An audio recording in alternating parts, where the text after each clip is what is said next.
Dan intinya itu rahasia penyidikan dan dalam waktu dekat mungkin akan diungkap. Mungkin enggak ya, enggak ada. Kita lebih berhati-hati karena ini adalah proses pembuktian ilmiah. Kepala Bidang Humas Polda NTB, Kombes Muhammad Khalid membenarkan penetapan tersangka Rizka setelah penyidik melakukan serangkaian gelar perkara.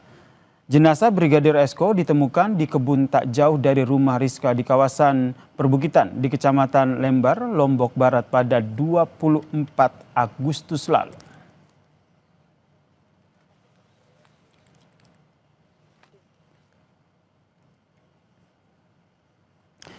Ya, hasil gelar perkara penyidik menetapkan istri Brigadir Esko berinisial R menjadi tersangka, kata Kabid Humas Polda NTB, Kombes Muhammad Khalid, dalam pesan singkat kepada kompas.com.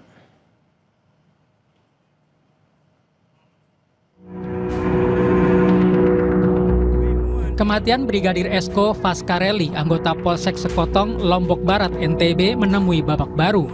Kini Bribtu Rizka Sintiani, sang istri, ditetapkan sebagai tersangka. Kuasa hukum keluarga Brigadir Esko, M. Sarifudin, berharap proses hukum perkara tersebut dapat berjalan lebih cepat, termasuk segera melaksanakan reka ulang atau rekonstruksi, kas segera dilimpahkan ke jaksa dan sidang bisa berlangsung. Jadi perkara sudah naik ke tahap penyidikan, terus ada beberapa hal, keterangan saksi dan lain sebagainya sudah diperiksa juga, dan ada keterangan saksi yang dibutuhkan, jadi kami akan lengkapin. Dan intinya itu rahasia penyidikan dan dalam waktu dekat mungkin akan diungkap. Kabid Humas Polda NTB, Kombes Muhammad Khalid, mengatakan pihaknya sudah memeriksa 55 saksi yang membantah penanganan kasus ini berjalan lambat. Saya pikir enggak ya, enggak ada. Kita lebih berhati-hati karena ini adalah proses pembuktian ilmiah. Ya, kita harus tidak boleh asal.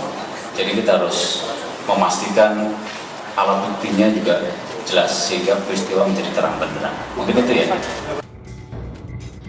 Sebelumnya, Brigadir Esko Faskareli dilaporkan hilang kontak pada 13 Agustus 2025.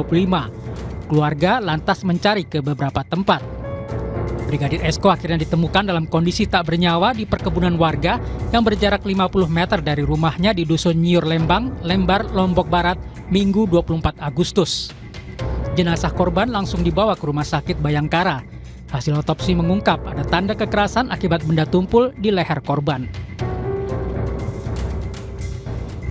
Bribtu Rizka berprofesi sebagai anggota kepolisian yang bertugas di Humas Polres Lombok Barat.